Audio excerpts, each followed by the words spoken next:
There's a lot more like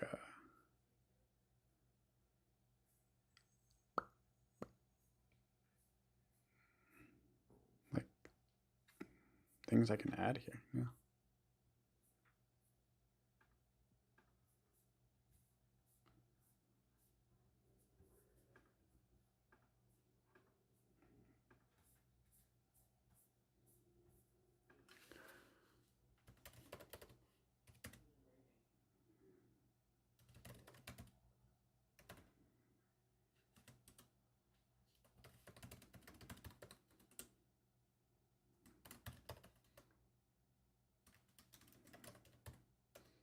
Now I can add tags, so it's kind of cool.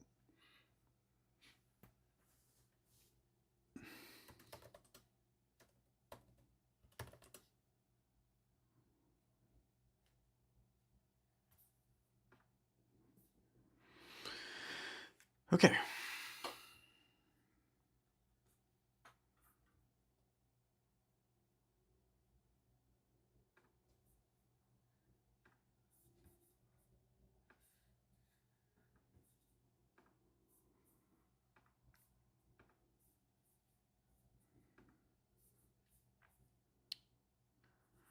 Let's transition here.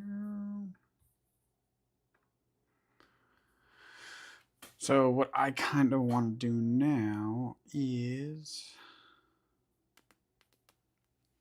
I know I said before that we were going to do one more cut up interview and stuff like that, but I really don't want to do that right now.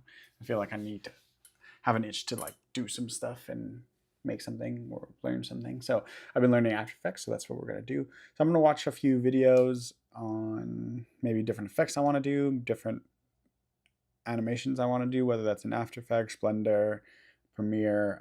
This one includes all three, I think. So we're just going to try to make something happen and have some fun and kind of learn from there. I haven't used Blender in a fat minute just because I lost my mouse and I can't really do anything with that. I could try to do it with just my keypad, but I would think that's rather impossible if I'm being honest. So we're gonna try this. Okay. I also think this is gonna go fucking insane once we actually do start using all this shit. I'm gonna pull this off. Local mall with your camera, you can go shooting videos all day. But if you don't want to do that, if you just want to test this shit out really quickly, you can just go to some website like pexels.com or any other stock footage website. This one's free. You probably just have to make an account, and then in the search options here, you switch from photos to videos. And now you just search for something like a building, and it's going to come up with a bunch of videos of buildings in a city. Ideally, you want to find something where it's not moving too much, where it's sort of focusing on one target. If you're just starting this out, you want to avoid things like zooming in, zooming out very hard. It's going to be a little bit more difficult to track these things. If there's a lot of moving parts, if there's a lot of reflections, it might be a little bit more difficult to track. So I did this video right here. It's pretty simple. It's just a drone flying around a fucking skyscraper, and it's focusing on the skyscraper the entire time. So it's pretty simple. Some videos are going to work better than others, but this one worked pretty good. So you can just download it over here for free. And then you got to get yourself a program like Adobe After Effects. Now, Adobe After Effects is a paid program, but I know half of you are unbothered by this shit anyway, so you're going to be able to find a way to get this program even if you don't want to pay nothing. Just don't tell them I said that. So you open up a new project, and then you find the folder where you downloaded your Pexels video. So mine is right here. You drag and drop that into Adobe After Effects. Once you got it up here, then you want to go down here and drop it into your timeline. Once you got it in your timeline, then you go over here to the side where you got effects and presets. You're going to search for camera tracker. You're going to find this effect over here called 3D camera tracker. Just drag and drop that onto this bar down here in the timeline, and then you got to wait for him to process this shit for a couple of minutes. You also want to go over here to advanced. You want to check detailed analysis, and you can see the progress up here. As you can see, we're on frame 8, 9, 10 out of 406. So we got to wait a couple of minutes. In the meantime, we got to get some add-ons. So we have to get one add-on for Adobe After Effects, which is going to allow us to export this shit so we can use it in Blender. And then we're going to have to get a Blender add-on, which is going to allow us to import this shit into Blender so we can use it in Blender. So I'm going to give you this link in the description. You're going to have to download this thing called export composition data to json.jsx, and you're also going to have to download After Effects to Blender import.zip. So make sure you download those two. When you download the zip file, you're going to have to extract it. There's going to be 3 files in there. You want the Python file. So the files look like this. You're going to want to use this first one in Blender, but we're going to get back to that in a couple of minutes. And then once After Effects is through analyzing the footage, now you go over here to track point size. You can increase that a little bit so you can see them. That's already too much for me. I want something a little bit more simple, even though, again, that's like that effect that they were talking about before. I actually really want to do, but that is a bit much for me. So a lot of my stuff is After Effects right now. So that's why I've just been doing that. I saw one earlier. How do I look at my liked? Liked videos? Yeah, this one. This is how to create this 3D rotating cylinder of text in After Effects. Alright, get this project file for absolutely free in the comment section of this video. Start by typing out some handy text and make the layer 3D. Now, grab the ellipse tool and while holding shift on your keyboard, draw out a perfect circle mask. Now, go to the path options and set your path to your mask. I would also animate the first margin to spin this around. From here, go to animate and click enable per character 3D and then add a rotation. Set the X rotation to 90 degrees and then set the regular transform rotation to -90 to -65 degrees. Finally, make sure you're using the advanced 3D renderer and increase the extrusion depth and use convex. Then you can create an environment light to cast your shadows. If you want, you can customize the material options and add a side color to design your rotating graphic. And professionally edit. This is great. I think this is pretty detailed, but like they jumped from like the last steps to like just done. Shadows. If you want, you can customize the material options and add And then a side color to design your and then it's just done. Okay, I'm gonna try to do this. I don't know how, but we're gonna try. We got this drink, green apple naturally flavored sparkling water. Let's see if we can see it.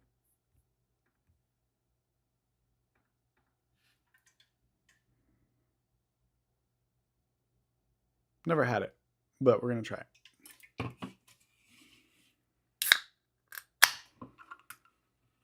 I actually don't really like sparkling water, so.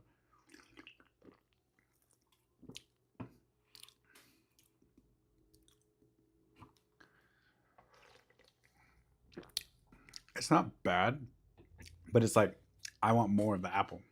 Like, that's what I hate about sparkling water. It's just like a light, it's like a sprinkle of flavor in there, and then it's just water after that. So that kind of pisses me off. But I also have a protein shake, so I'm just drinking.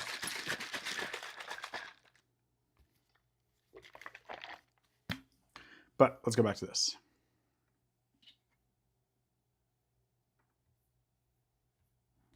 Dang.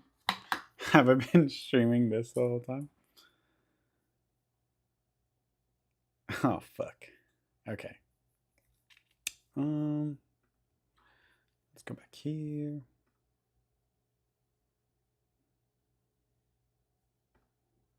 This is what I was trying to show you. Okay. handy text and make the layer 3D. Now, this is the effect that we're going to be making. This is how to create this 3D rotating cylinder of text in After Effects. Alright, get this project file for absolutely free in the comment section of this video. Start by typing out some handy text and make the layer 3D. Now, grab the ellipse tool and while holding shift on your keyboard, draw out a perfect circle mask. Now, go to the path options and set your path to your mask. I would also animate the first margin to spin this around. From here, go to animate and click enable per character 3D and then add a rotation. Set the X rotation to 90 degrees and then set the regular transform rotation to -90 to -65 degrees. Finally, make sure you're using the advanced 3D renderer and increase the extrusion depth and use convex.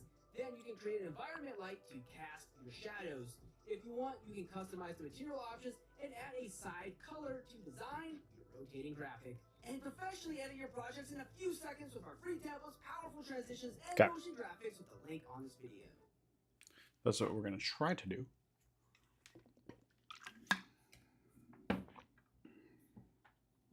So let's review again.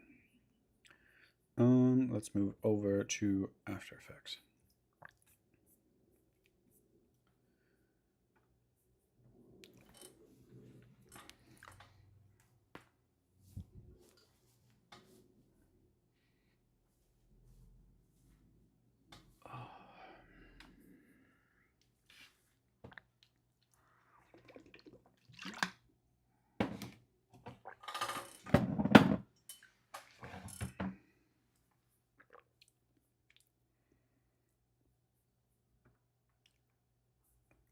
Turn, we don't need Premiere Pro. Let's turn on After Effects.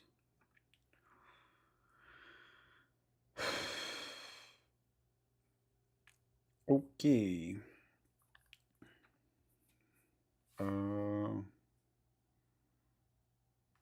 Orbit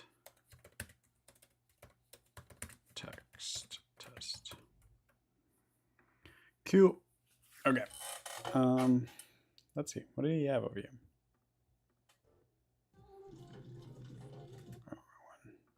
This is how to create this 3D rotating cylinder of text in After Effects. Holding Shift on your keyboard. I don't think it matters if what my sequence settings are, composition settings, whatever. Let's just do this.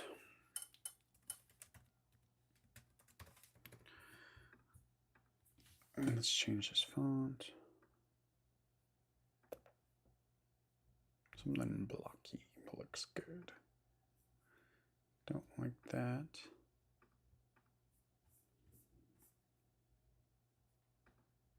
That's one ahead.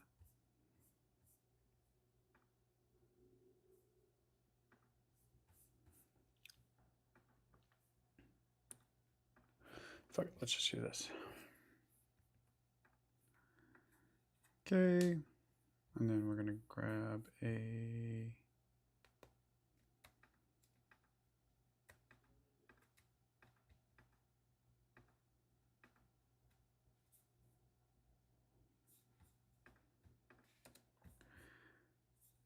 I'm gonna go here. And then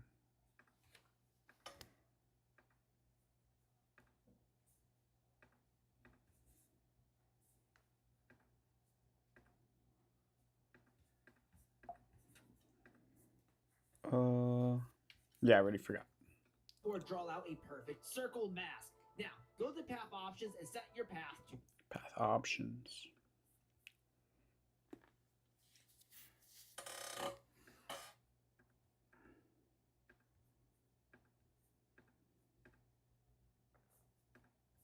Okay. your mask. I would also animate the first margin to spin this around. From here, go to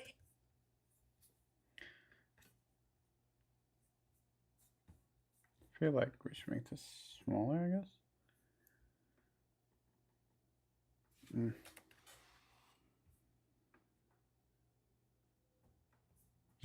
Is there like a way to like uniformly? There is not, I guess.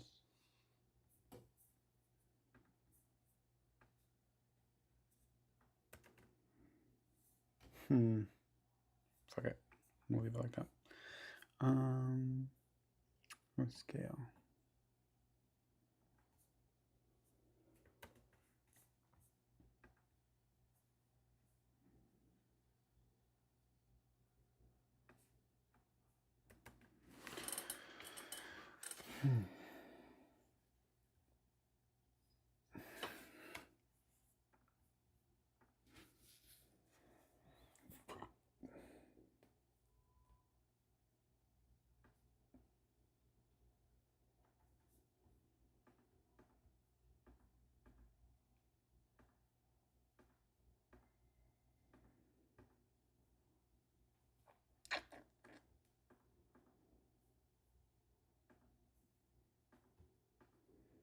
Whatever.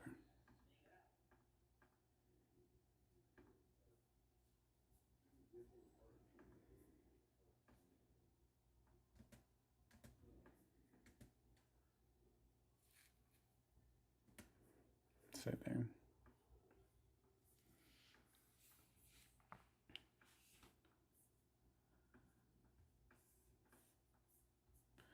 Okay, I feel like I did this one.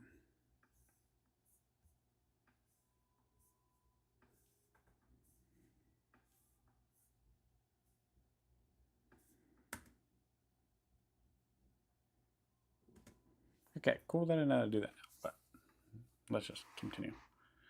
animate and click enable per character 3D and then add a Enable per character 3D and rotation. rotation. Set the X rotation to 90 degrees and then set the regular transform. So the rotation.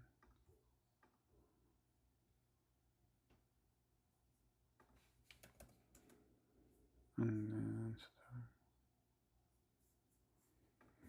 Or rotation to -90 to -65.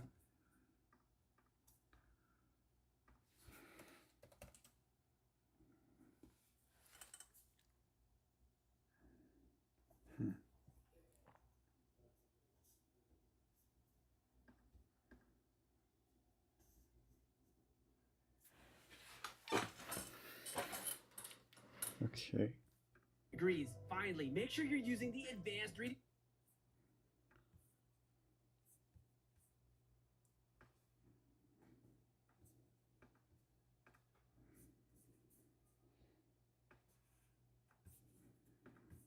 render and increase the extrusion depth and use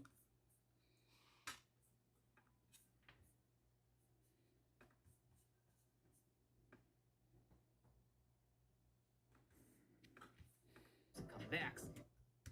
Then you can create Convex.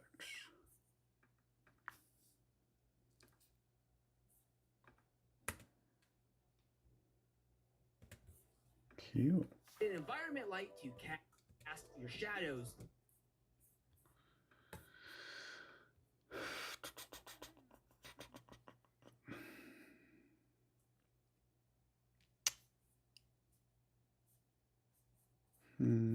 How did he add that? Where did he go to? Cast your shadows. If then you can create an environment light extrusion depth and use convex.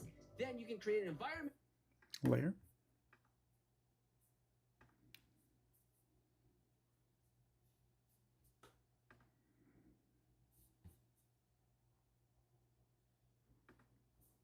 light to cast your shadows. If you want, you can customize the material options. It does something to the environment. You can customize the material light to cast your shadows. If you want, you can customize the Oh, so he's customizing this.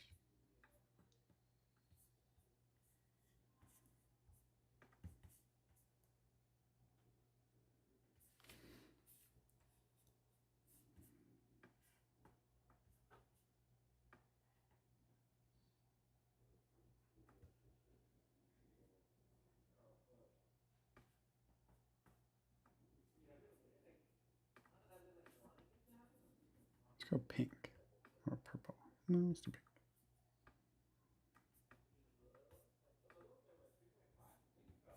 Not the shadow.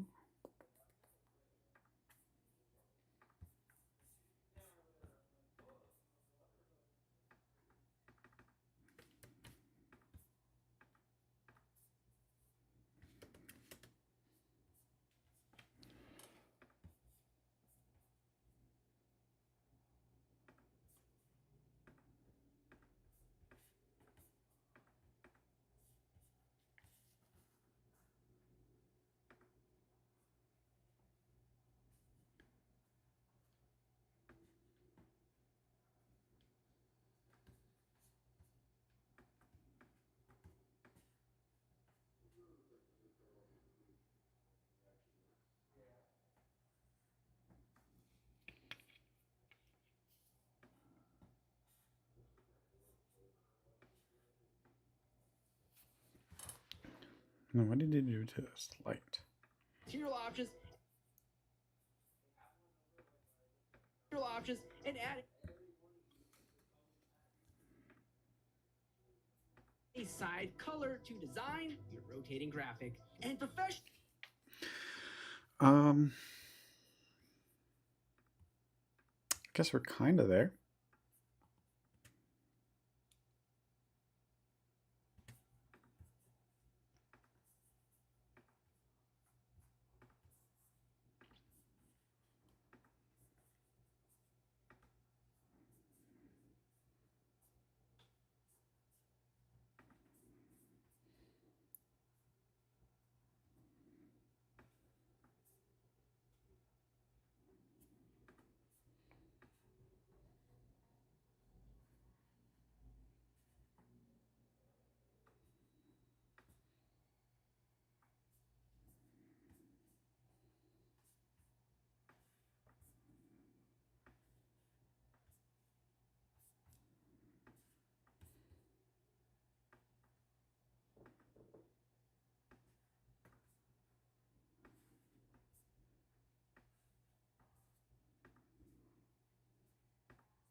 Hmm.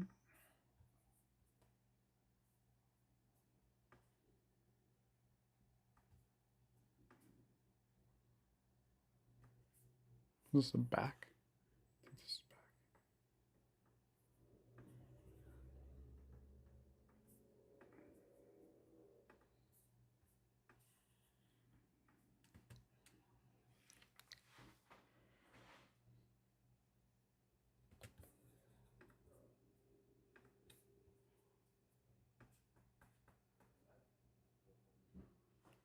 There we go.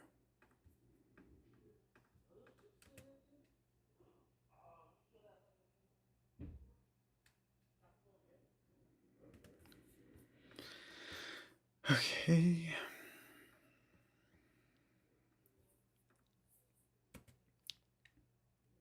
Hmm. What do you guys see?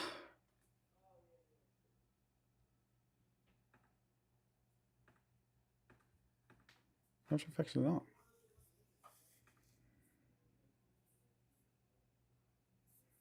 Bro.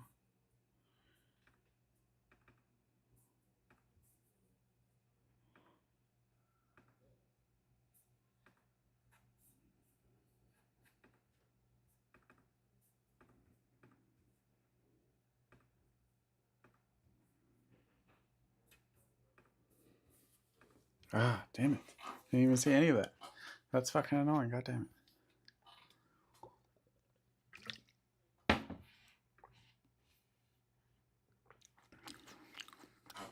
I just need to be better about it.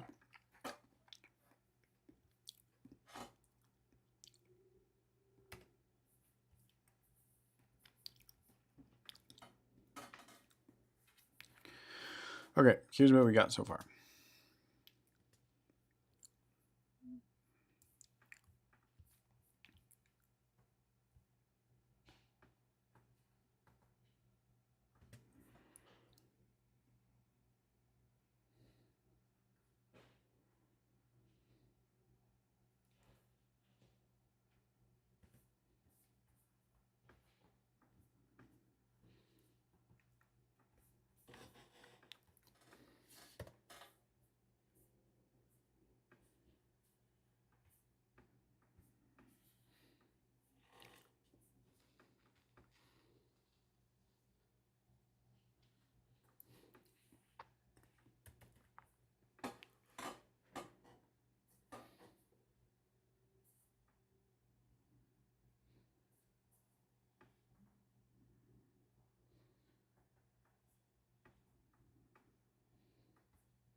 Where'd this one go?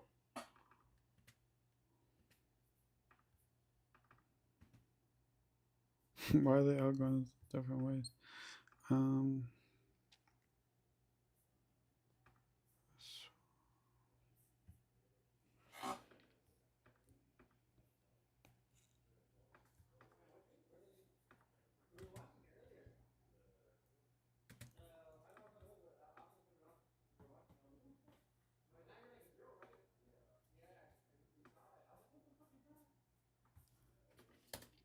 How the fuck? Ah, this pissed me off.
Okay, this is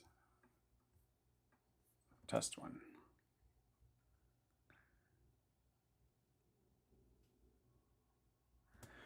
It's all right. It's whatever. Not super happy about it. Let's try it again.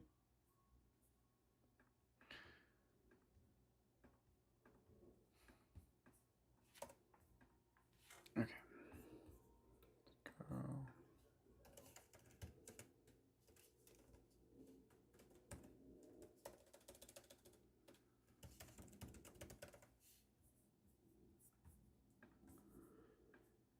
Okay.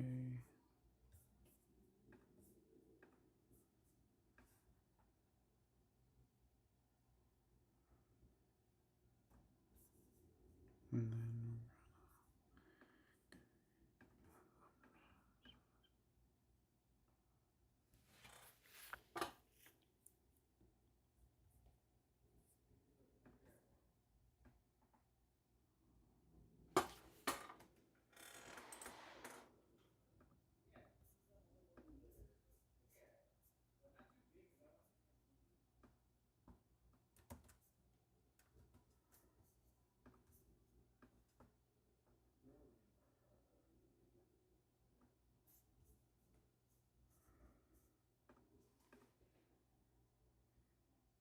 too small.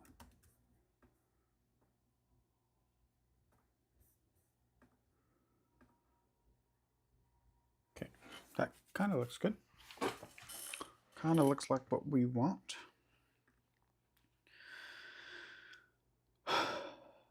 Okay.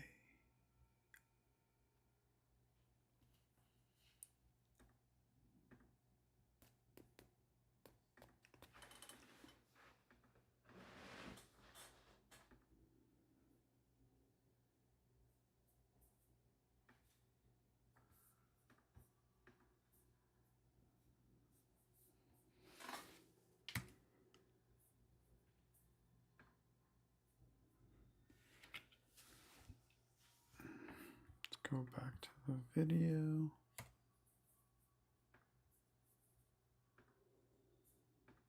Now, grab the ellipse tool and while holding shift on your keyboard, draw out a perfect circle mask. Now, go to the path options and set your path to your mask. I would also animate the first margin to spin this around. And I got spin it.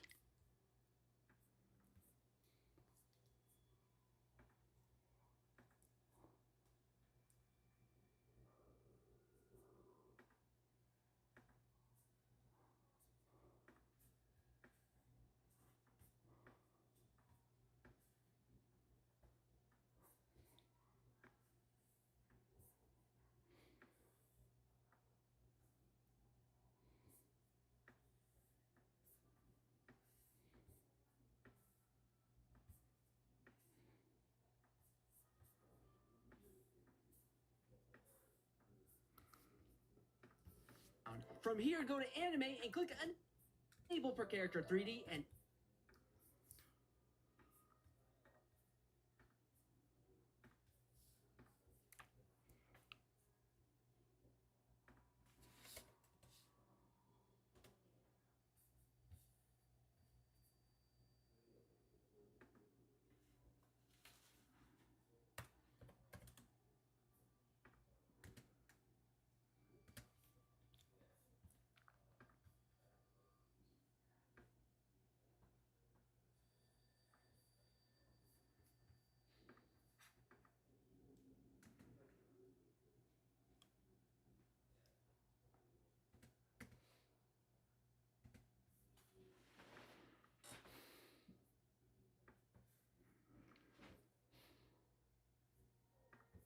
then add a rotation 30 degrees and then set the regular to negative 65 degrees. Finally, and increase the extrusion depth and use convex.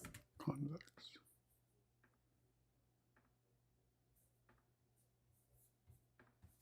Then you can create an environment light to cast your shadows.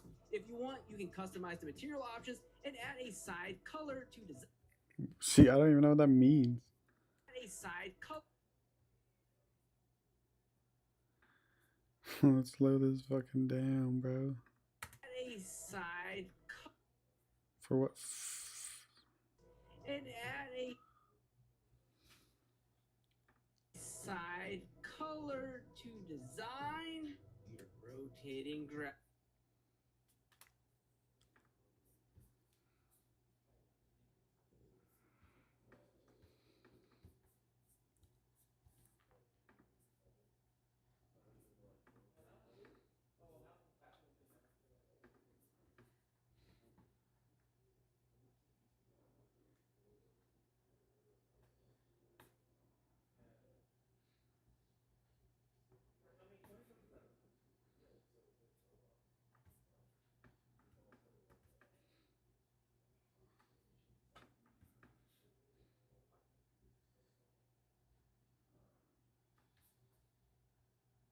Let's do black. And then let's do it back. White.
Cool.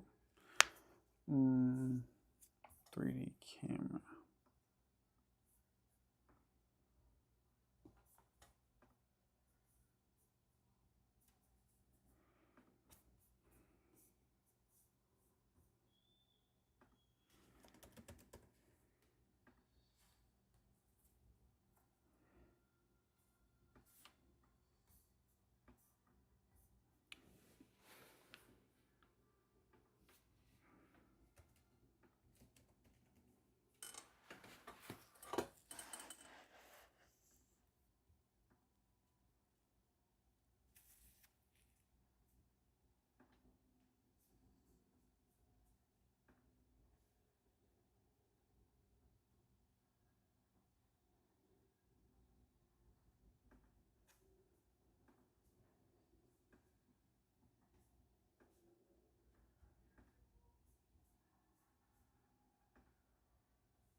Not sure how to do this.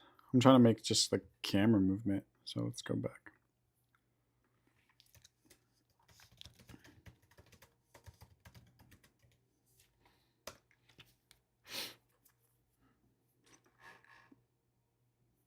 Watch how smart POD sellers turn one design into 10 different bestsellers using Kittle. In this tutorial, I'll show you how to create smooth camera movements in After Effects. Begin by adding Oh, I saw footage this. to the timeline. Then make it 3D by checking this icon. Then go up to Layer, New Camera.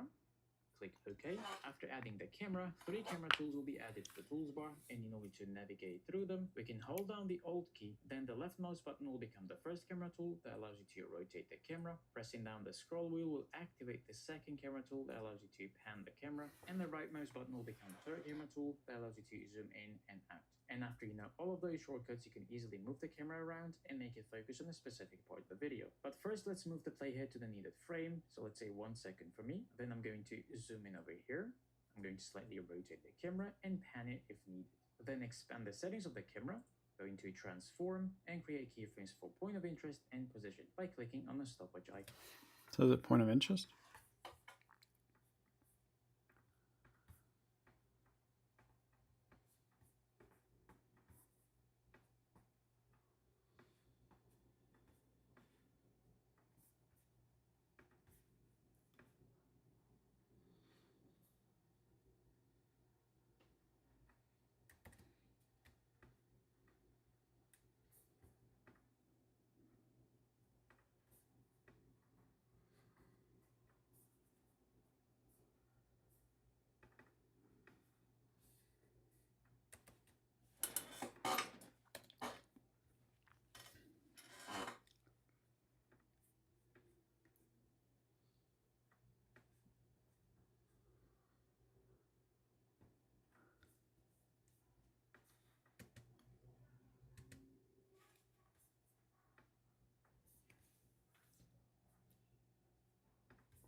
This is why I need a fucking mouse.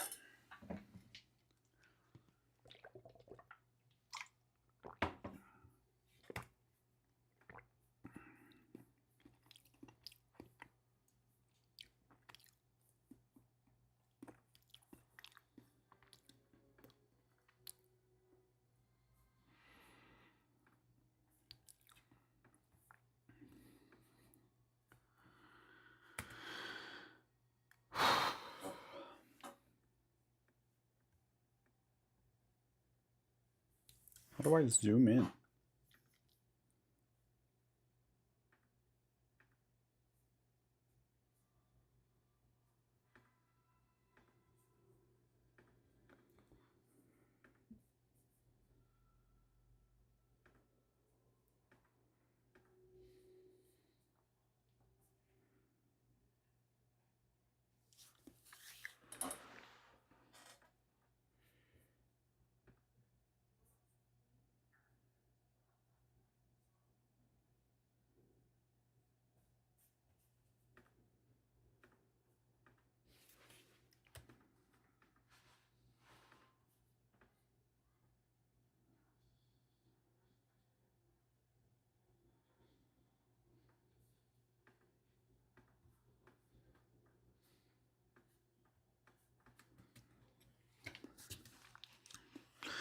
I don't understand.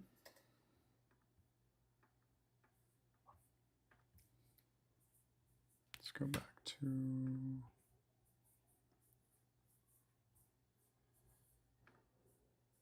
Then go 1 or 2 seconds forward to 2 seconds, and here you can either move the camera to a different position, or you can right click on these properties and select reset to go back to the original view. Then let's go 2 seconds forward again, and then move the camera to a different position to make it focus on a different part of the video. So let's say I want to focus it on the effects window over here, so I'm going to zoom in, I'm going to rotate it slightly, and then pan it like that. And now the part that makes the movement smooth, we're going to drag and select these keyframes, right click any of them, keyframe assistant, easy use, or you can press F9 as a shortcut.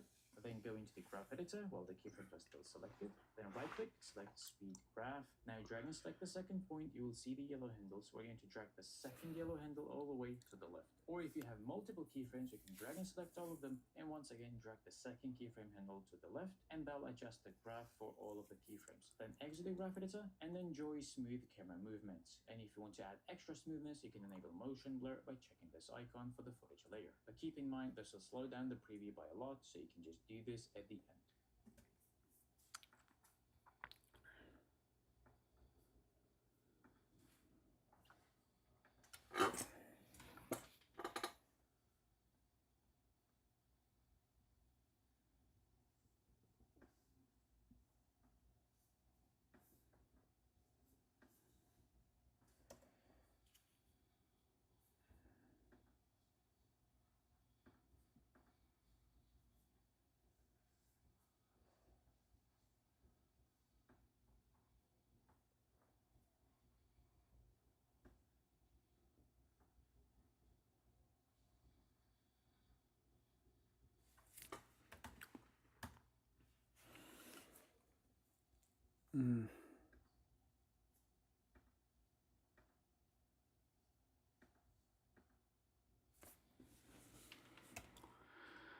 I don't get it.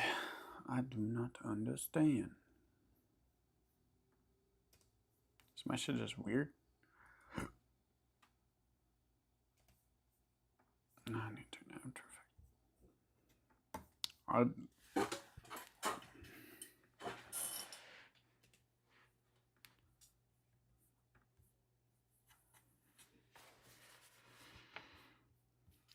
I don't understand.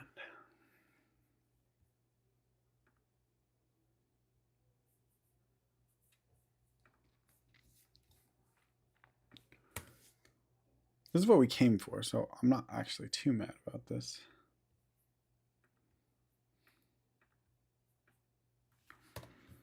We can actually...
This is what I want, so I'm not mad.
That's kind of sick. Export.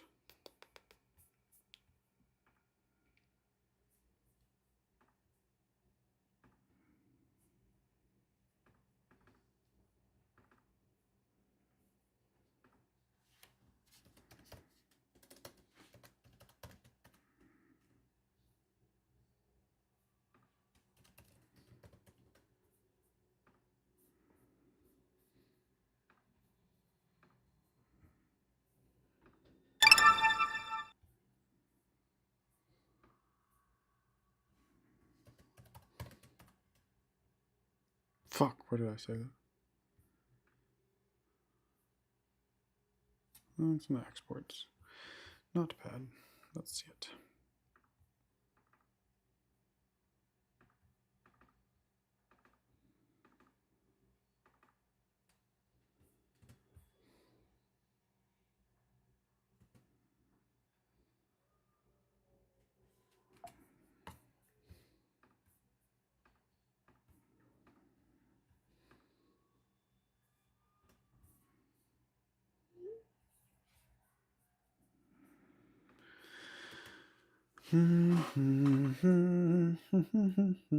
That's pretty cool. I like it. I like it.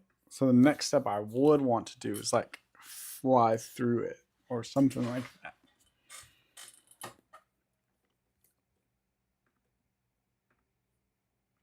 Huh.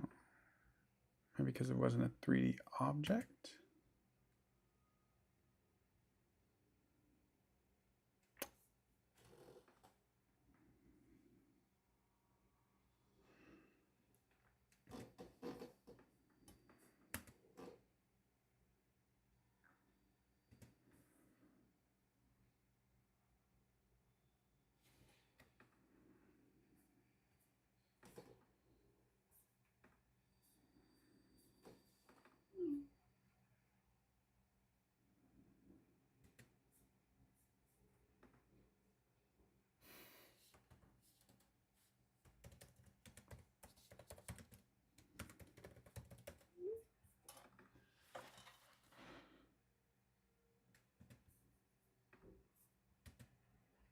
I don't know why turning that to 3D object.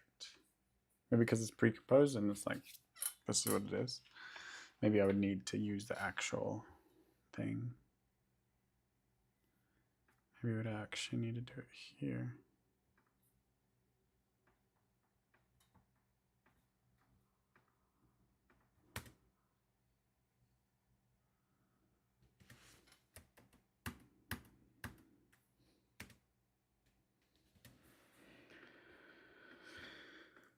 Let's see, what if we try to do it here?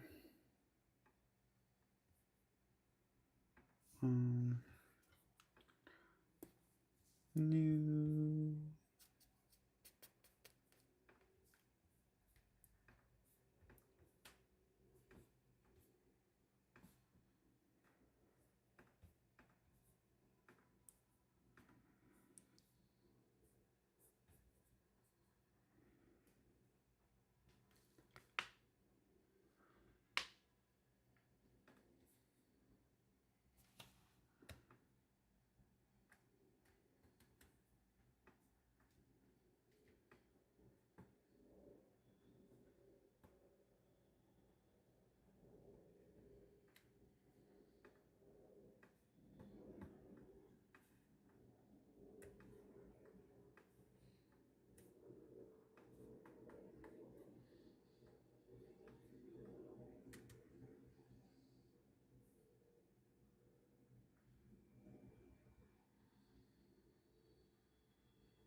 Dolly towards cursor tool. Dolly towards the cursor hit point and away from the center point. Center of the composition. Shift 3.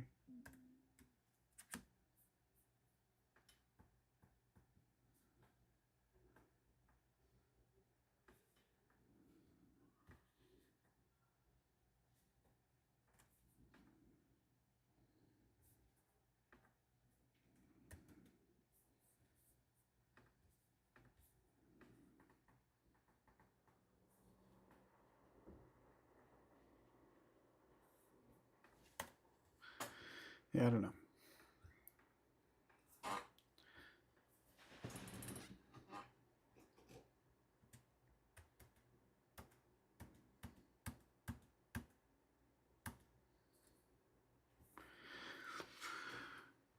That's what I wanted to do. That is fun.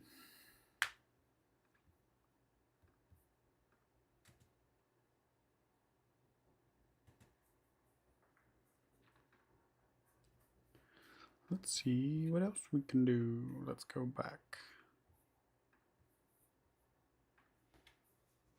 Oh, let's go here.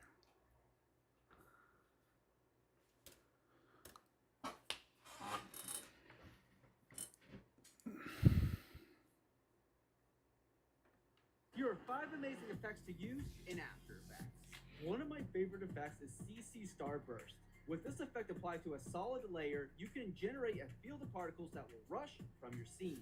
I love using the radio waves effect to create repeated background animations, as the effect gives you a lot of variety to choose what looks best.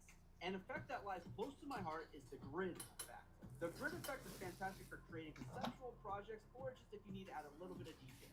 Gaussian blur is probably the most popular blur effect, but I love it for blending objects or for creating depth in my projects. The final effect is texturize. This effect is phenomenal for quickly adding textures to anything in your scene. And save time for 100 free motion graphics pack with the link on our page. Here are my favorite effects right here, and let's create some If you want to be like Flash, then light your hands, track your fingers, take my free After Effects project file, parent the nodes to the track nodes, and then turn on the magic layer. If you want to be Oh, there's another one that I liked. This one. This one seemed very simple.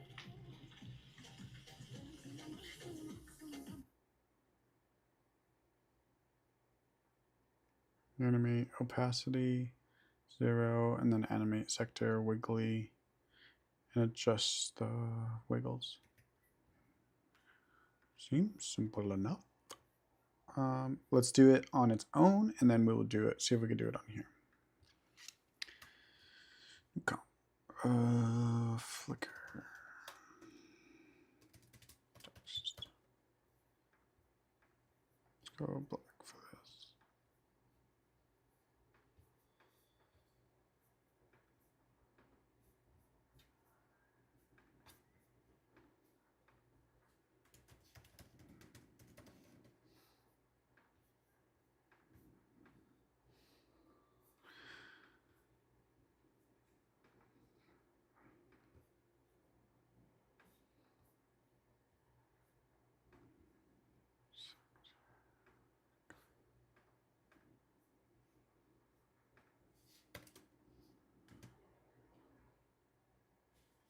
Simple enough, actually. Dang.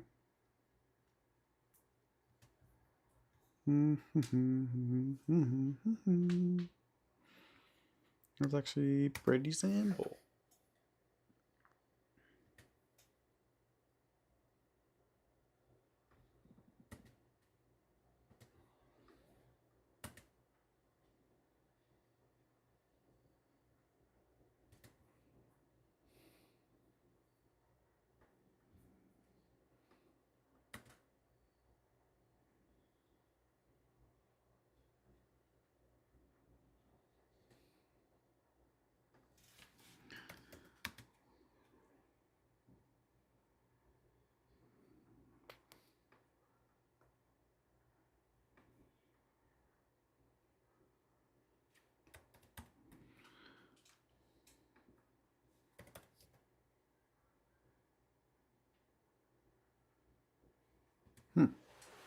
Easy enough. What if I do that over here? Go here.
Let's see that.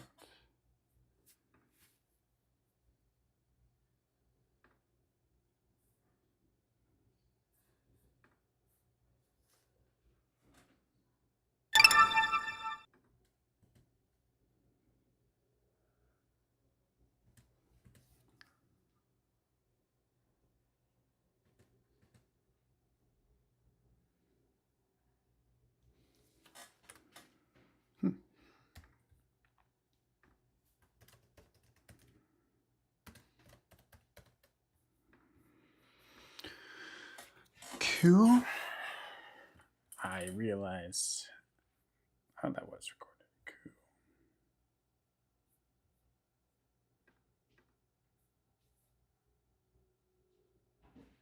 You didn't see who it was, but it was the flicker text. Cool. Let's go back to a different one.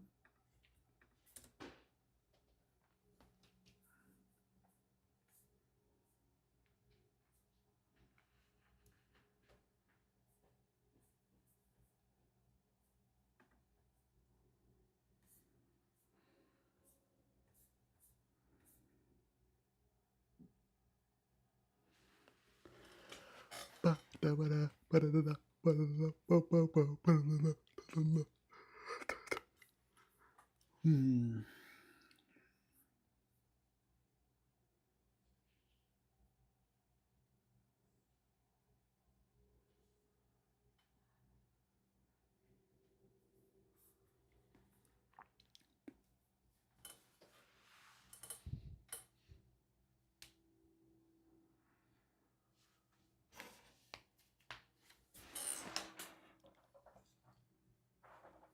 Hmm.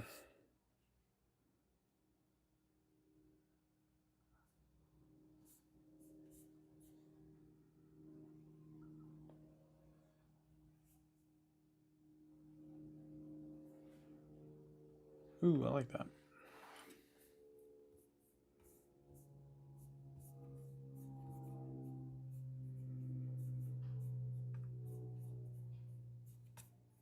Some super sexy text animations, and there are a few things that I love more than text animations. Now, these can't only be used for text. You can use them on shapes, icons.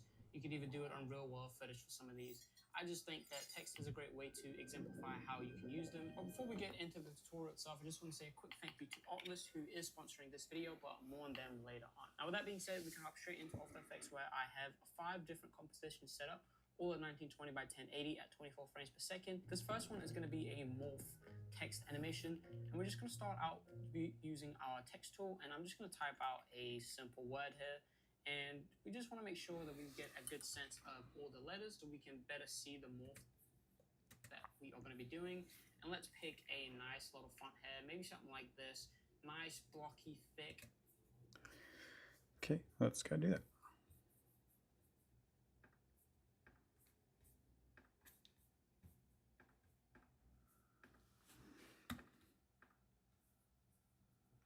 Let's go 24.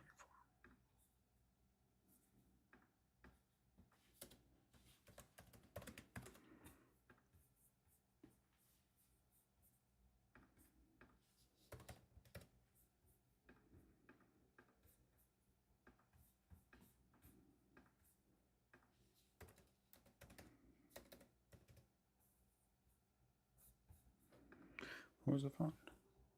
Low dock. Low. Guess I don't have it.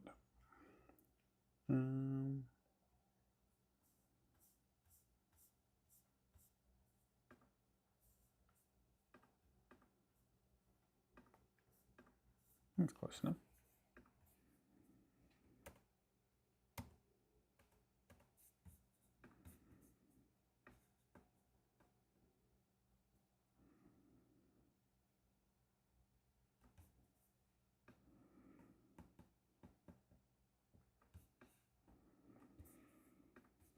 And you can even do something pretty cool with this, like maybe taking these and morphing them into shapes, or from shapes into the letters.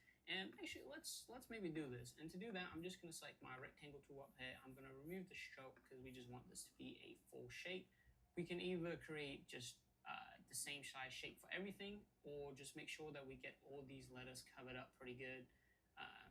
So I think that's what we're gonna do here. Maybe something like that, and maybe just duplicate this a couple of times. And I want to make sure that when I duplicate it, I don't duplicate it in the same layer.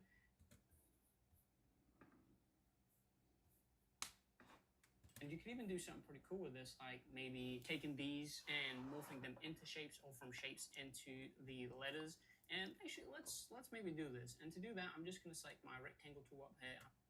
I'm gonna remove the stroke because we just want this to be a full shape. We can either create. Okay.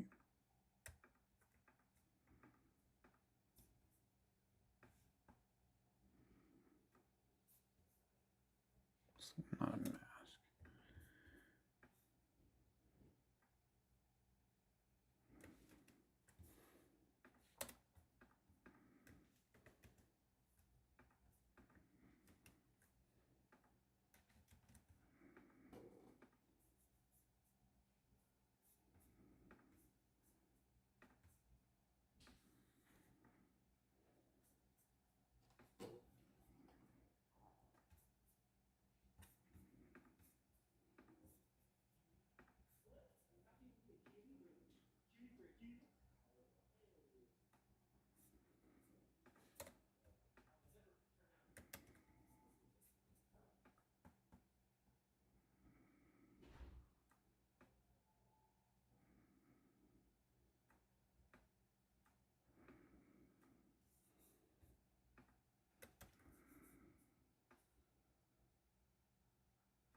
The same size shape for everything, or just make sure of itself, but it's going to make it look cool. So I'm just going to keyframe that at 1 second, go to 12 frames, into which you can find if you go to just the same size shape for everything, or just make sure that we get all these letters covered up pretty good. So I think that's what we're going to do here. Maybe something like that, and maybe just duplicate this a couple of times. And I want to make sure that when I duplicate it, I don't duplicate it in the same layer. Just because then we have a little bit more control of what we're going to be doing here. And we can select all our layers, go into the align tool, which you can find if you go to window, and then align, and we want to make sure selection is selected.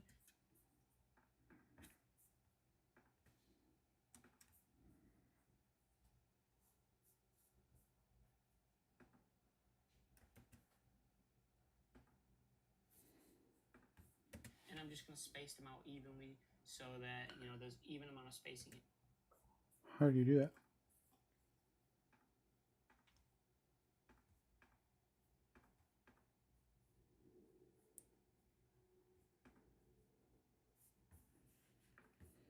In between each of these. That when I duplicate it, I don't duplicate it in the same layer. Just because then we have a little bit more control of what we're going to be doing here. And we can select all our layers, go into the align tool, which you can find if you go to window, and then align, and we want to make sure selection is selected. And I'm just going to space them.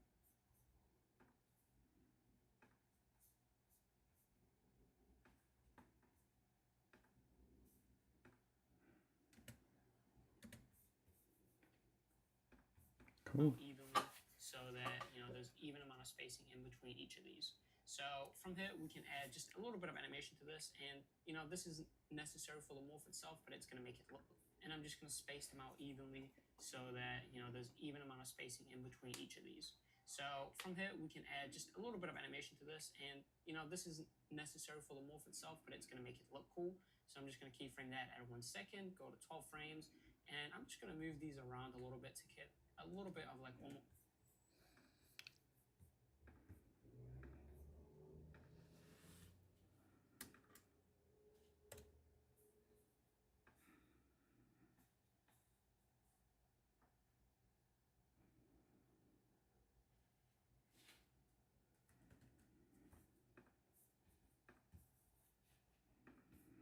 And I'm just going to. Can't even see me.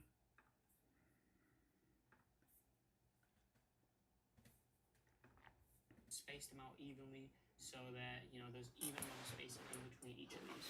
So from here, we can add just a little bit of animation to this, and you know, this isn't necessary for the morph itself, but it's gonna make it look cool. So I'm just gonna keyframe that at 1 second.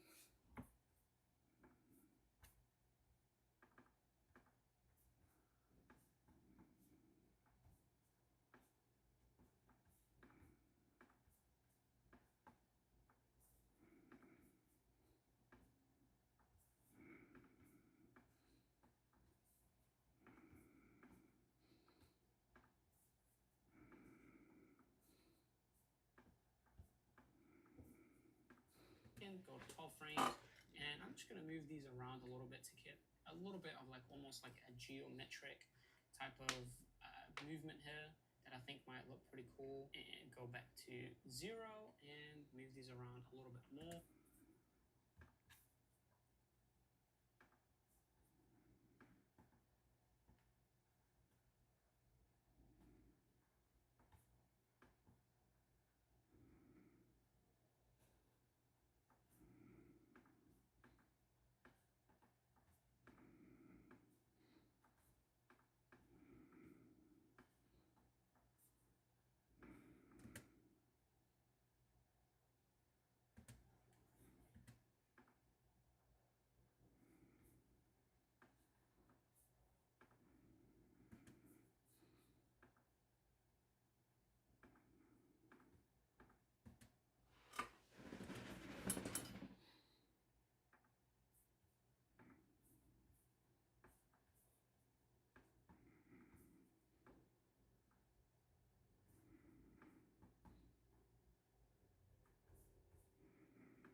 And I'm just trying to get some pretty sharp angles here for where they all come in, and we can play around with the timing of it a little bit. So like this one for collation, you just want to change that to sharp angles here for this look, and you can see the curve is bending a little bit, which is completely fine. We'll change that in just a second. So you can select all your keyframes, right click the keyframes, go to keyframe interpolation, and where you see the spatial interpolation, you just want to change that to linear, and then that'll make it nice and even. So now we can select the keyframes again, and you can ease them however you want. In this case, I'm just going to use something like sexy speed because why not? So now we should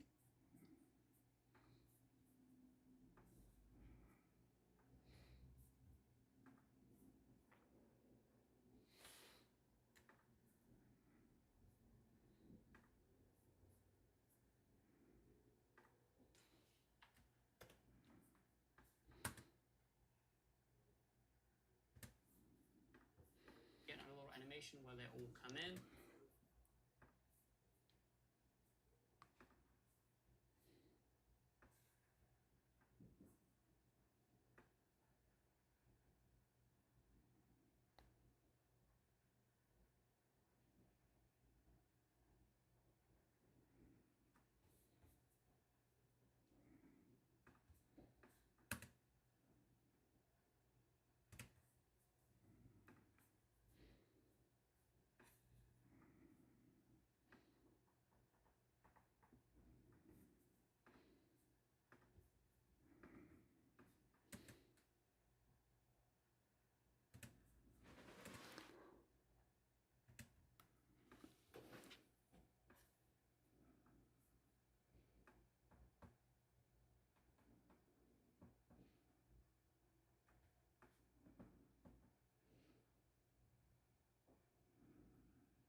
Play around with the timing of it a little bit. So like this one, for example, I want it to come in before this one. So I'm just going to move this forward a little bit, and maybe one other one.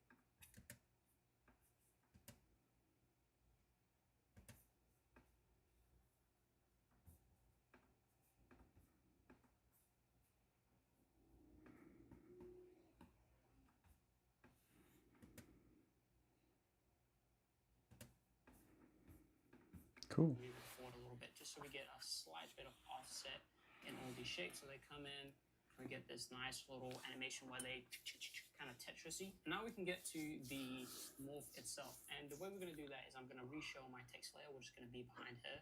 And we can just cut it right here, for example. That should be plenty of time. And we're going to create an adjustment layer.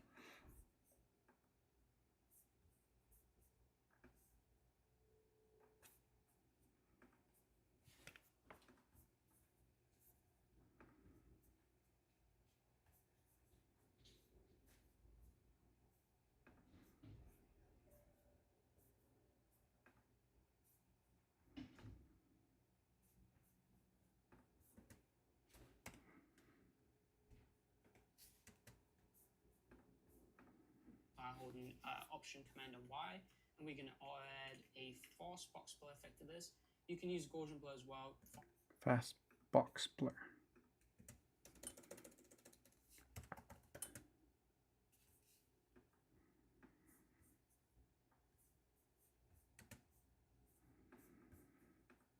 Fast box blur is just a bit quicker.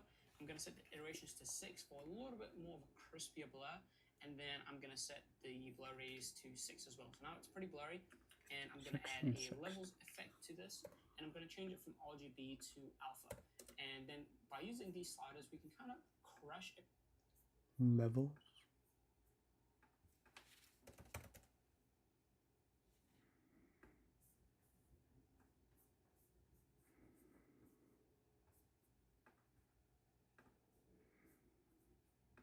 Everything together, and that is what is going to drive these two effects together is driving the morph. And you can kind of see it already here how it's kind of bleeding into one another, getting that morph look. Now there is one thing you want to keep in mind is you don't want these to be right on top of each other, because then it gets a little bit too crunchy. So just leave a little bit of a gap so you have just a little bit of softness here. All we're going to do from here on out is keyframe a few things. The first thing is going to be the blur radius. So I'm going to keyframe the blur radius, and I'm going to hit U on my adjustment layer to bring that up. And I'm just going to move the keyframe forward a little bit, and then I'm going to change it from RGB to alpha. And then by using these sliders, we can kind of crush everything together, and that is what is going to drive these effects together, is driving the 0 like that, and then go forward a little bit more.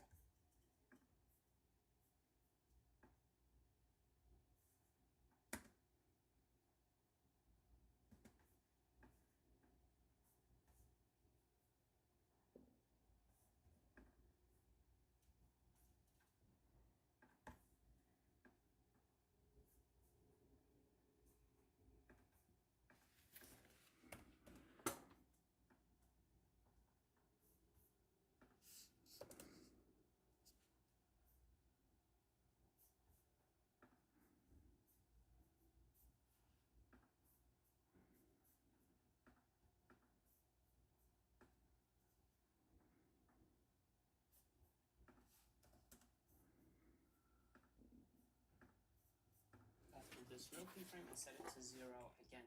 So it goes from 0 to 6 to 0, and that's just going to give us that morph transition. And we want to make sure that we have an overlap between our shapes that or our text layers that we want to morph together. So let's take our text, which is what we're starting with, and we're going to hit T to bring up the opacity, keyframe the opacity, and go to the last keyframe and set all of that to 0.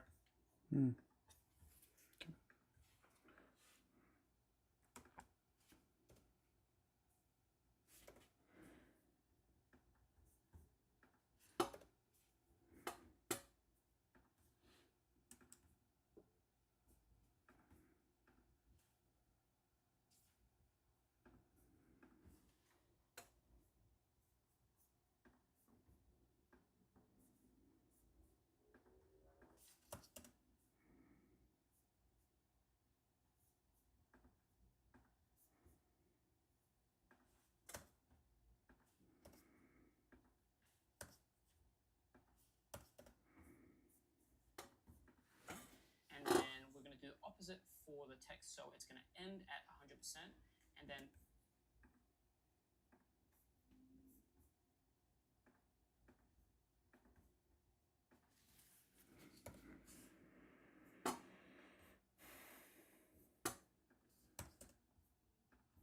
start at 0. So you kind of get this fade of it kind of morphing morphing together, and you can see that right there. We get super nice looking morphs. And let me just increase the preview quality a little bit. And now if we go to the middle of the morph, you can see we get a little bit of this ghosting look, and you can adjust that further in here with how much you want it to be, how thick you want it to be. The more to the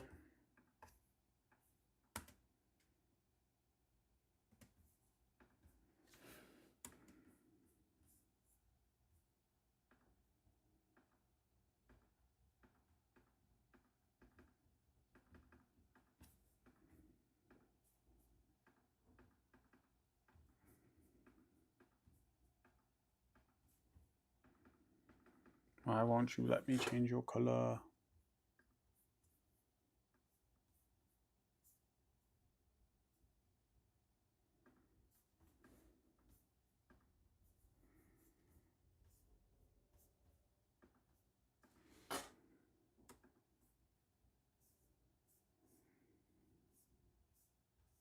Because they're all selected?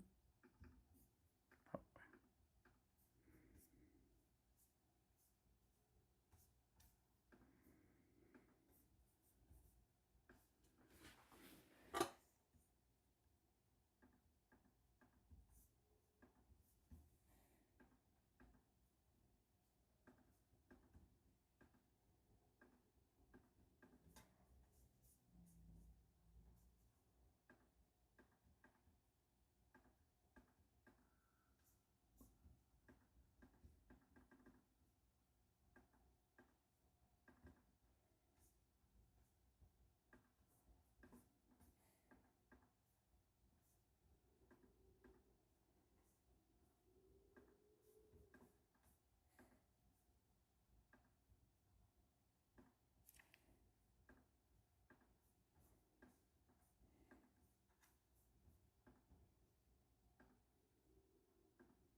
left you go, the thicker it's going to be, the left you go, an adjustment layer.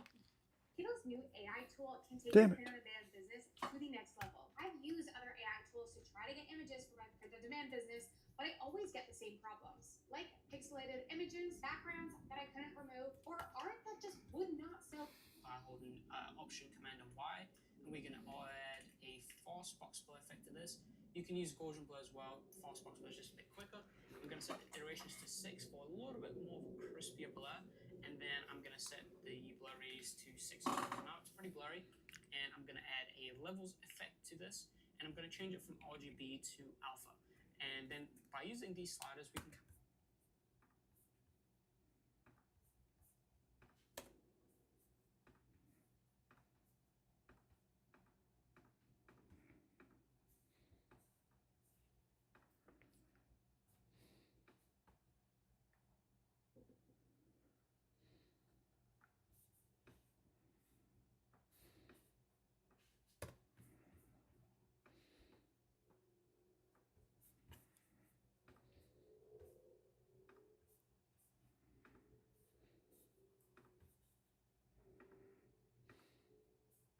should be plenty of time, and we're going to create an adjustment layer by holding Option Command and Y, and we're going to add a fast box blur effect to this. You can use Gaussian blur as well. Fast box blur is just a bit.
Low-key fucking hate this.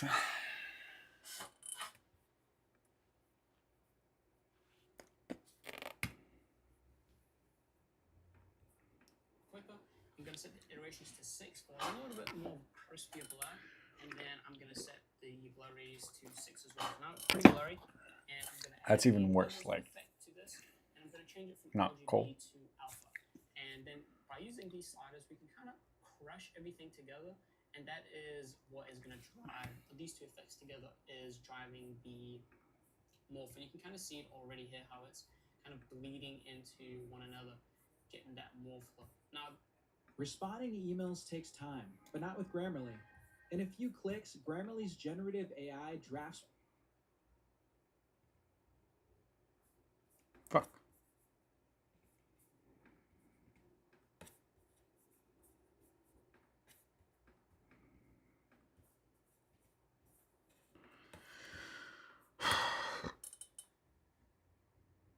Maybe it happens too fast? Maybe we should spread this out a little bit.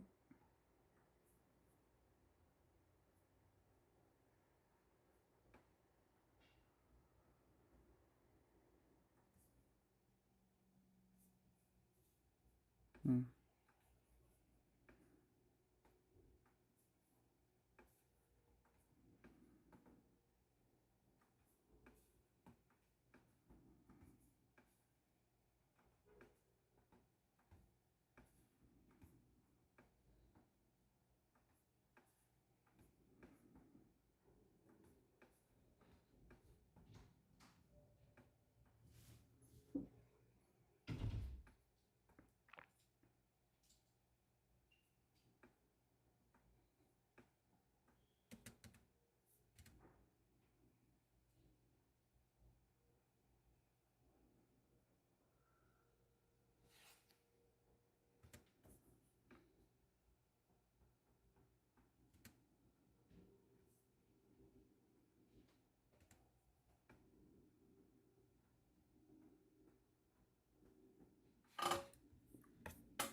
Damn it.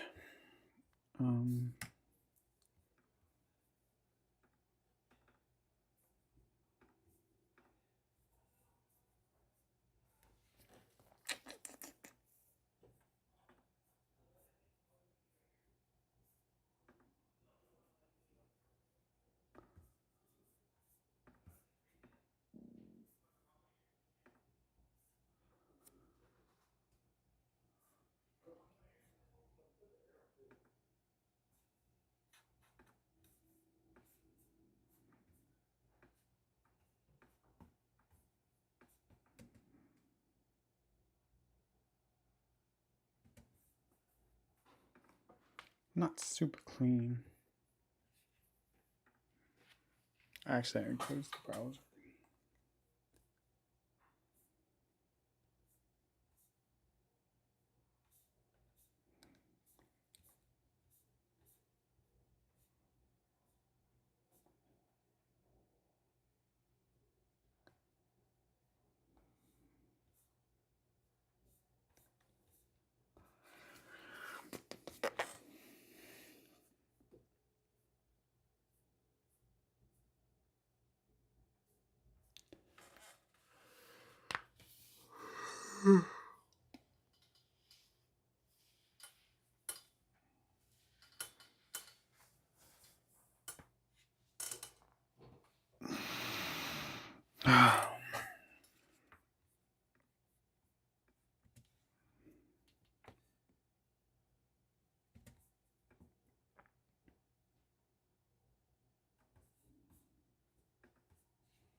Okay, I think that's gonna be it for that one, because that is kind of fucking me up.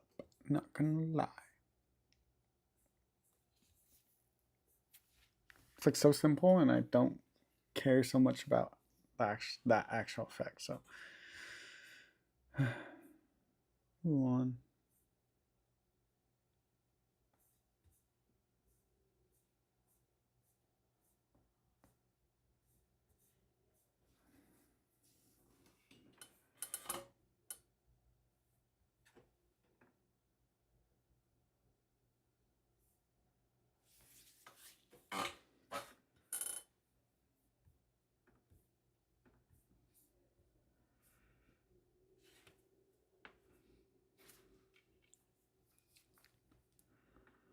This is my animation before I apply everything in this video, and this is it after. Now, if only it was that easy. There's a few ways you can add gradients to your layers, but my personal favorite is through layer styles. Now, by using a gradient on a layer style as opposed to a gradient ramp through your effects, it means the gradient will stick to the object rather than applying it to world space. All we need to do is right-click our layer, go to Layer Styles, and then select Gradient Overlay. Change the colors to what you like and play around with the angle, and then you can also change the gradient type as well to get some cool different effects. I personally change mine depending on the look and feel I'm going for, but one of my personal favorites is Reflected, and that's what I used here. You can then copy this and apply it to your other layers as well, and change the colors as you see fit. It can really help add another dimension to your project. If I mention glows, you might think the 80s, synthwave, and UI design. However, used right, I think they can really help add something to your project. Now, there's two glows I'm going to talk about. There's going to be one through layer styles and one through the traditional glow effect. First, layer styles. If you haven't guessed by now, I'm a pretty big fan of layer styles. So again, we're going to right-click our layer, go to Layer Styles, and you can choose either Outer Glow or Inner Glow. For this, I'm going to use Inner Glow. I want to give it the feel of adding a highlight to my object, similar to using a rim light in photography or in 3D. It will just help to separate our object a little from the background and give it some light. I'm going to change the color to something just a bit lighter than what I'm currently using, and then increase the size and the range just to soften it out a little. Now we can also stack this with a traditional glow as well. So in my effects and presets, I'm going to type glow, and you can add this directly to your layer or an adjustment layer if you want to apply it to everything in your comp instead. Then I'm just going to play with the threshold radius and intensity until we get something that looks pretty nice. Of course, this is all personal preference. You could also use a plugin like Deep Glow to give a nicer and softer looking glow compared with the traditional After Effects glow, but that's a paid plugin and I'll leave that for another video. Now you can always make a flat layer look super interesting by adding some texture, and there's multiple ways you can do this. First, you could just apply a simple noise to your layer or adjustment layer just to add a little grain to the overall composition. I usually find that 5 to 10% works pretty well, and it's just enough for my liking. You could also add some noise to your layer styles in your glow settings or a drop shadow. But if you want to take everything a step further, you can add animated textures, and it's super simple to set up. In a new composition, I'm going to bring in my texture image. Now, you can use multiple here, but for this purpose, I'm just going to stick with one, and that's what I'm going to animate. We can select our layer and go to Effects, Distort, and then Offset. Then I'm going to alt-click the Shift Center 2, and we're going to type in Posterize Time, parentheses, and in that we're going to put 12, and then we're going to follow that by a semicolon. Then we're going to put underneath that a wiggle, and you can type in any amount that you want. I'm going to use something pretty large here. Now this tells After Effects to offset the texture 12 times a second, giving us the look that it's now animated. Then all we have to do is map the texture comp to our layer, add a time remap with a loop out expression, and now we have a looped and animated texture. If you want to make this much faster, you could use a plugin like Ray Dynamic Texture, but I'll leave that up to you. Finally, we need to talk about chromatic aberration. Chromatic aberration is an optical effect that occurs when different colors of light refract at slightly different angles. This causes a blurred or color distorted image. It's often most noticeable around high contrast edges in photos or videos, and occurs in real life. Now, as a digital artist, we can take this upon us to add it to our project to make it look not so clean and kind of simulate a little more of real life, and you'll definitely see it in a lot of 3D projects. To do this, we can duplicate our layer of composition and add a shift channels and then move the layers manually. But thankfully, there's a much easier way. Plug in Everything made a free plugin called Quick Chromatic Aberration that basically does the whole process for you. All you need to do is download and install it and then add an adjustment layer to the top of your comp. You could add it to your layer, but I use an adjustment layer just for organizational purposes. Then just tweak the settings to your liking. I mainly just play with the position and the scale, and there you have it. You've added chromatic aberration, and it was really that easy. I did make this animation during downtime in studio, and you can find a link to that in the description below. The After Effects journey doesn't have to end there, and you can learn more tips. Okay, nothing really kind of caught my eye as far as, oh, I want to learn how to do that. These little ones kind of neat.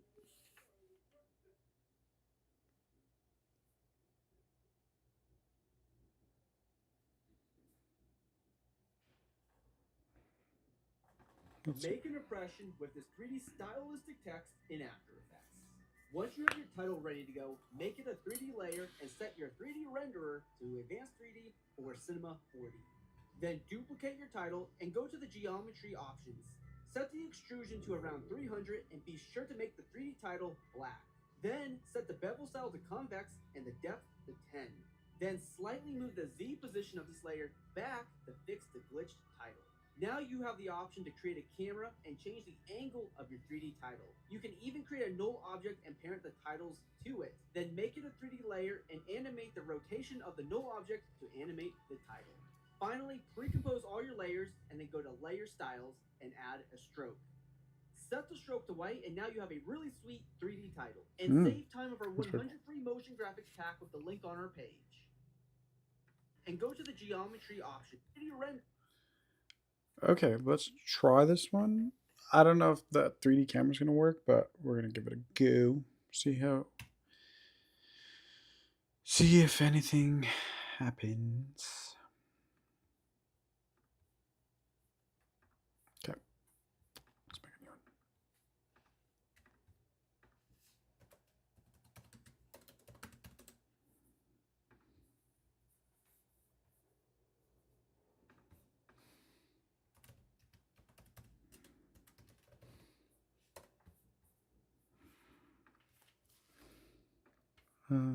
Something simple.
To Advanced 3D or Cinema 4D.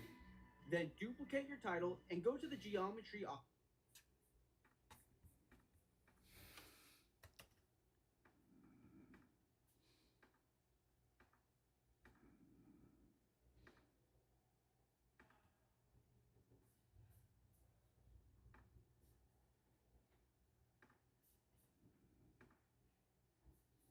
Give me a sec.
Um.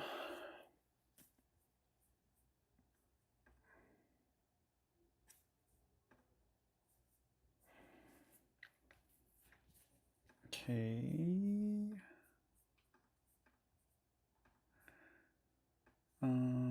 I need that thing.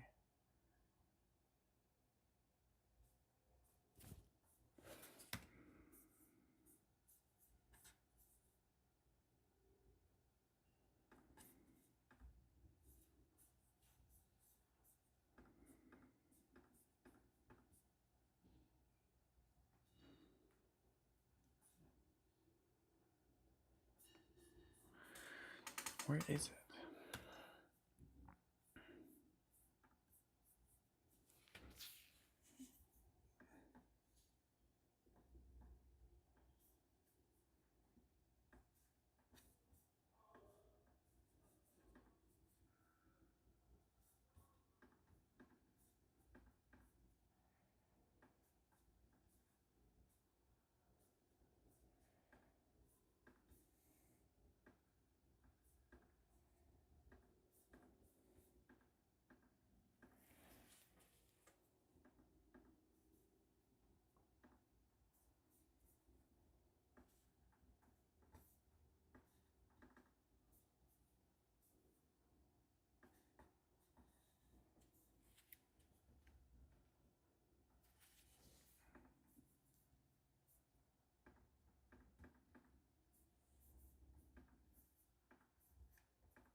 How do I?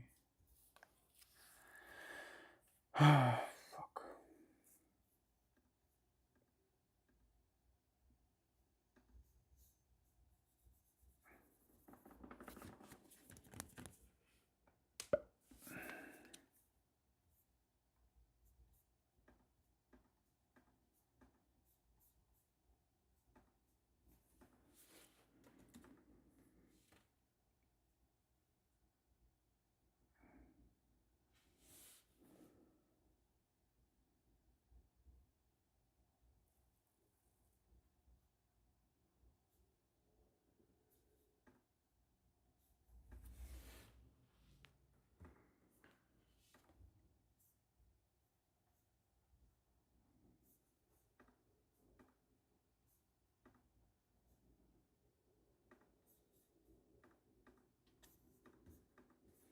Okay, this should be an advanced 3D. Options. Set or Cinema 4D. Then duplicate your title and go to the geometry options. But I don't have the geometry on.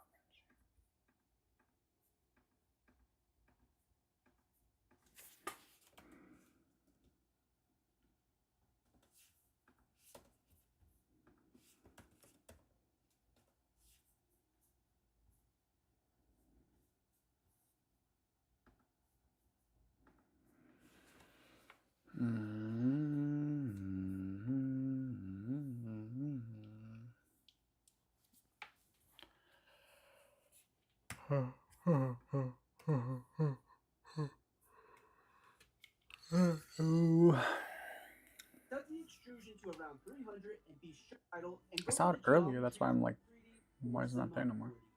Then duplicate your title and go to the geometry. It was like right here.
Okay.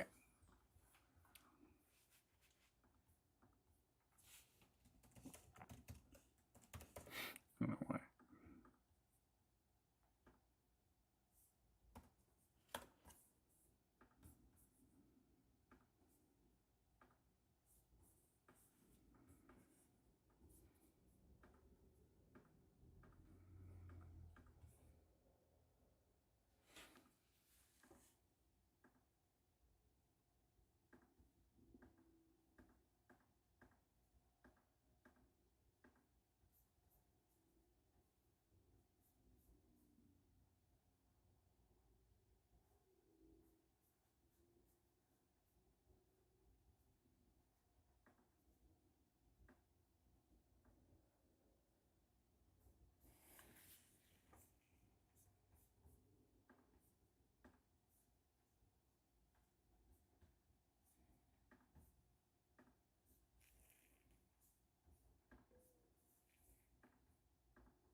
Still nothing.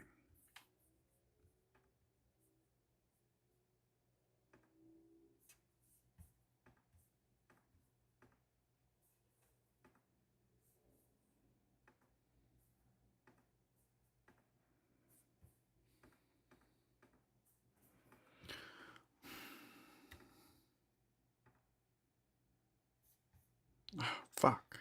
I'm stupid.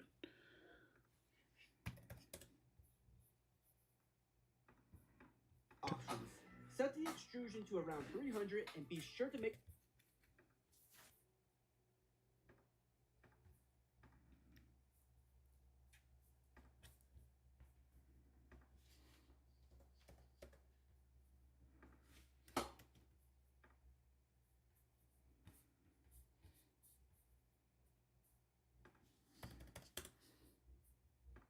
the 3D title black.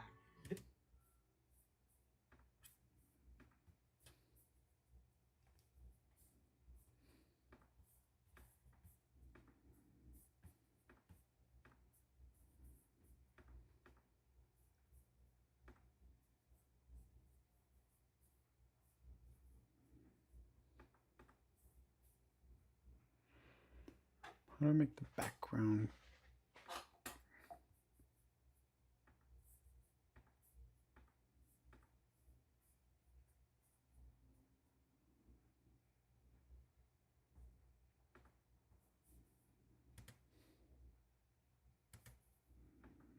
Then set the bevel style to convex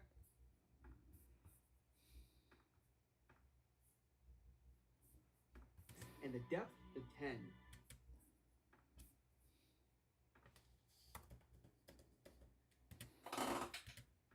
Then slightly move the Z position of this layer back to fix the glitched title. Now you have the option to create a camera and change the angle of your 3D title. You can even create a null object and parent the titles to it. Then make it a 3D layer and animate the rotation of the null object to animate the title. Finally, pre-compose all your layers and then go to Layer Styles and add a stroke. Set the stroke to white and now you have a really sweet 3D title. You can even create a null object and parent the titles to it. Then make it a 3D layer and animate the rotation of the null object to animate the title. Finally, pre-compose all your layers and then go to Layer Styles and add a stroke. Set the stroke to white and now you have a really sweet 3D title. And save time of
Then make it a 3D layer and animate the rotation of the null object to animate the title.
Finally, pre-compose all your layers and then go to Layer Styles and add a stroke.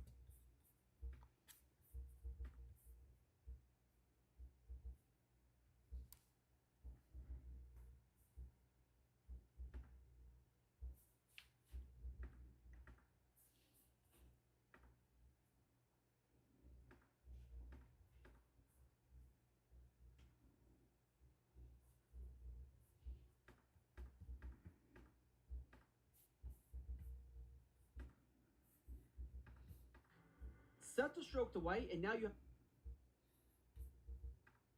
a stroke. Set the stroke to layers, and then go to Layer Styles and add a stroke. Set the stroke to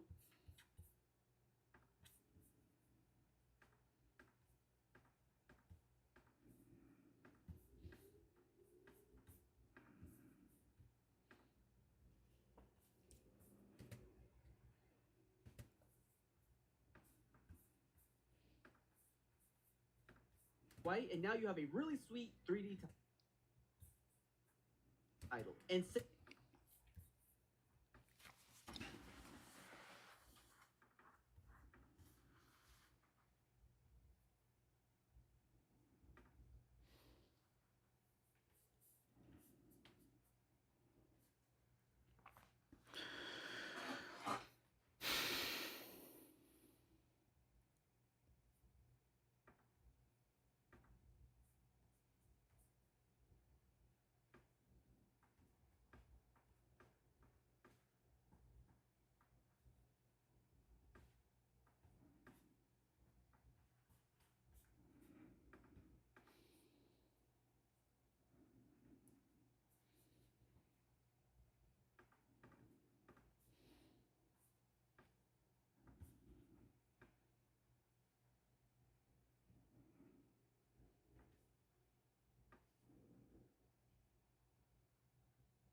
Cool, this is fun.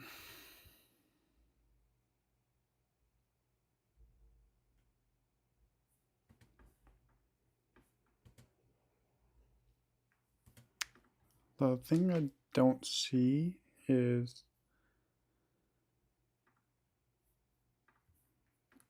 this like pop out Finally, effect pre-compose art, let the stroke to white, and now you have at the a really end sweet where 3D like title. pops out. I wonder if we could do that.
Would we just scale it?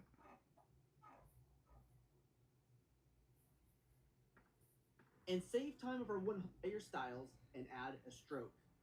Set the stroke to white, and now you have a really sweet 3D stroke. Set the stroke to white, and now you have a really sweet 3D title. To white, and now you have a really sweet 3D title.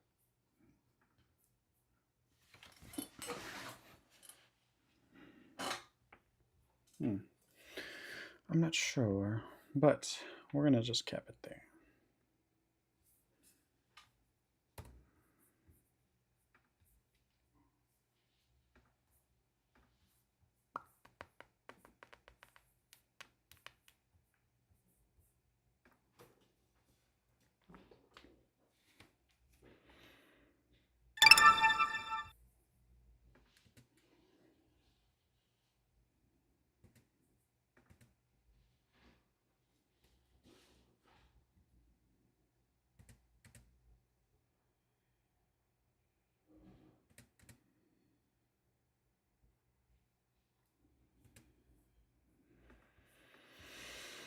Cool.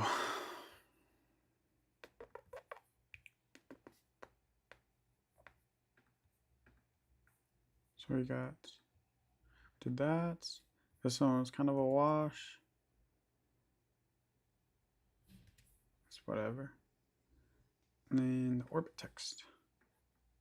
And then we added the flicker to it. I'm not a huge fan of the flicker on this one just because it's a little jarring. But again, we did both, right? Just the flicker by itself and then the actual rotating 3D text. And all. But that's it. That's cool. That's what we wanted to do today. So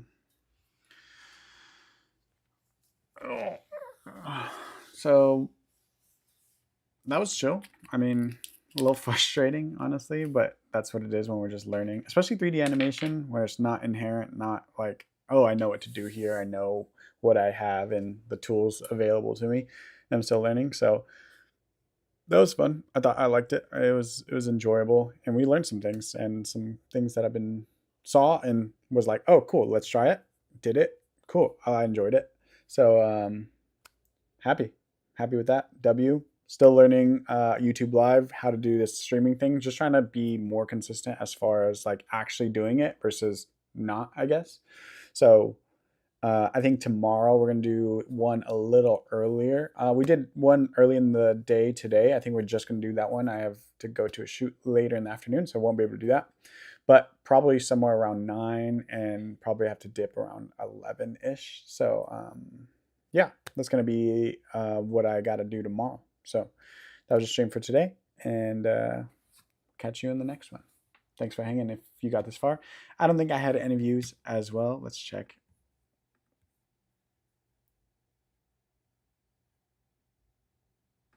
We had 2 views at one point in this last, 30 minutes. But again, part of the process right now, just trying to stream, just trying to do the thing and see where we go from there. But if you ever see this, thank you. I appreciate it. This is fun.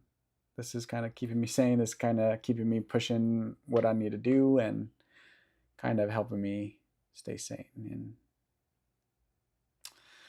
not be so hard on myself, because this gives me an outlet to be like, oh, I'm trying something new. And then on top of that, I'm still getting some work done that I need to. Or again, this stream in particular was a little bit more fun, but learning at the same time. So if anyone ever really does see this, thank you. I appreciate you. I mean that. And we'll see you in the next one.